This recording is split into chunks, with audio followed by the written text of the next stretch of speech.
Why is New York slang so homoerotic? You jacking me, you know my body. What's up with that? I think this is actually a really interesting example of how the existence of certain stereotypes actually begets those same stereotypes. The homoerotic New York slang that you're probably most familiar with is common all across black communities in the mid-Atlantic, like in Philly or Baltimore. So why don't we say those cities have pause lingo?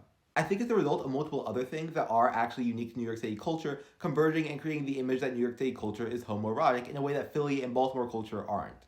The first example that comes to mind is the popularization of getting sturdy in New York City in the early 2020s, which drew comparisons to voguing and ballroom culture. I just thought about something, right? Technically, drill rappers be voguing. It's voguing. It's voguing.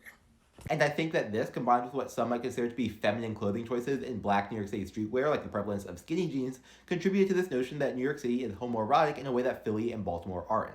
What are you absolutely loving in fashion right now? I'm loving the skinny jean revival. And once this stereotype developed, people began looking for evidence of it wherever they could, including in New York City's slang. So while other cities used terms like you jacking me or you know my body, it only drew attention in New York because it already had the stereotype of being a homoerotic city. And then, via social media trends, the use of these terms in New York City was further propagated. So even if they weren't that unique to New York City in the past, they are now.